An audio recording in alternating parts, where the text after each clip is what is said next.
माता पार्वती को एक श्राप के कारण गर्भवती होने का सुख प्राप्त नहीं हो पाया। भगवान शिव और माता पार्वती की संतान गणेश जी, कार्तिकेय और अशोक सुंदरी है, लेकिन माता पार्वती ने इनमें से किसी को 9 महीने के लिए अपने गर्भ में नहीं रखा था। शिव पुराण के अनुसार माता पार्वती एक श्राप के कारण गर्भवती होने का सुख प्राप्त नहीं कर पाई, लेकिन गर्भवती होने के बाद भी वह संसार में गणेश जी, कार्तिकेय और अशोक सुंदरी की माता कहलाई। लेकिन ऐसा कैसे हुआ? शिव पुराण के अनुसार एक बार वज्रांग के पुत्र तारकासुर ने तपस्या कर ब्रह्मा जी को प्रसन्न किया, जिसके बाद ब्रह्मा जी ने प्रसन्न होकर तारकासुर को मनचाहा वरदान दे दिया। तारकासुर ने ब्रह्मा जी से यह वरदान मांगा कि दुनिया में आपके द्वारा बनाई गई कोई भी चीज मुझसे ज्यादा बलवान न हो। दूसरा वरदान यह था कि वह हमेशा के लिए अमर रहे। तारकासुर ने ब्रह्मा जी से वरदान मिलते ही पूरी दुनिया में आतंक मचाना शुरू कर दिया। उसने स्वर्गलोक में देवताओं के साथ साथ धरती पर आम मनुष्यों और ऋषियों को सताना शुरू कर दिया। तारकासुर ने स्वर्ग के राजा इंद्र को डराकर उनका वाहन ऐरावत, हाथी, खजाना और 9 सफेद घोड़े छीन लिए। ऋषियों ने भी डर के मारे कामधेनु गाय तारकासुर को दे दी थी, लेकिन इसके बाद भी उसका आतंक बढ़ता ही जा रहा था। तारकासुर ने तीनों लोगों पर अधिकार प्राप्त करने के बाद स्वर्ग से देवताओं को निकाल दिया, जिसके बाद सभी देवता ब्रह्मा जी के पास पहुँचे और उनसे विनती करते हुए कहा, प्रभु तारकासुर से हमारे प्राणों की रक्षा करें।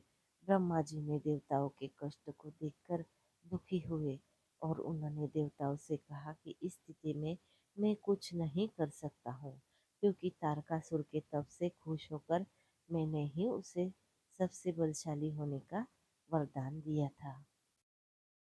ब्रह्मा जी ने देवताओं को दुखी देखकर उन्हें उपाय बताया कि तारकासुर का विनाश सिर्फ भगवान शिव की संतान द्वारा ही होगा।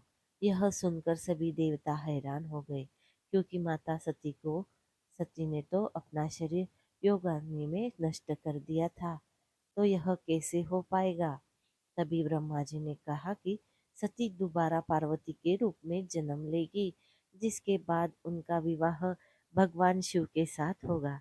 उसके बाद शिव पार्वती की होने वाली संतान द्वारा ही तारकासुर का वध होगा।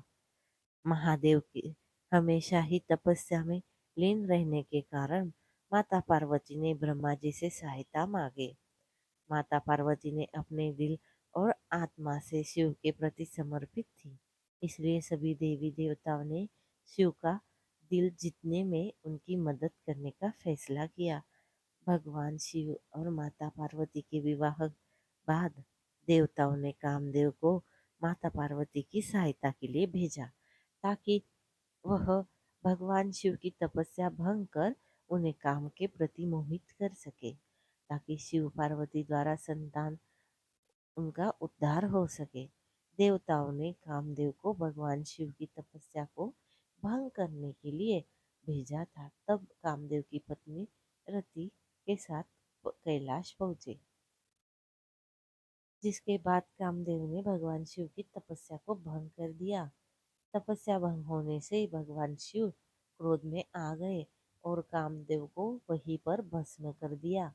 कथा के अनुसार कामदेव की पत्नी रति अपने पति को भस्म होकर मरा हुआ देख दुखी हो गई, जिसके बाद देवी रति ने माता पार्वती से कहा, मेरे पति कामदेव सिर्फ आपकी तपस्या का मान रखने के लिए आए थे।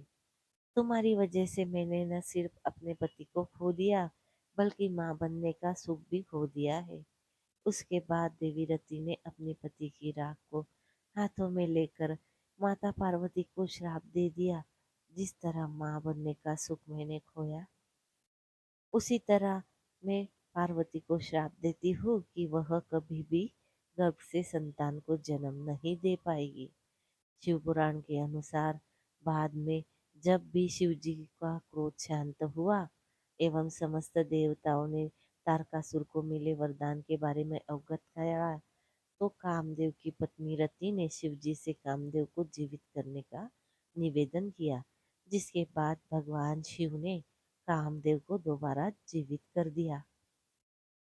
रति के श्राप के कारण माता पार्वती ने कभी भी अपने गर्भ से शिशु को जन्म नहीं दिया, लेकिन भगवान शिव से मिले वरदान के कारण उन्हें संतान का सुख मिल पाया, जिसके अनुसार माता पार्वती ने अपने शरीर से हल्दी का उपटन उतारा तो इससे एक पुतला बना दिया और उसमें प्राण डाल दिए।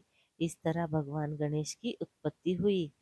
पार्वती ने अपने अकेलेपन को दूर करने के हेतु उस वृक्ष से वह यह वर मांग के उन्हें एक कन्या प्राप्त हो।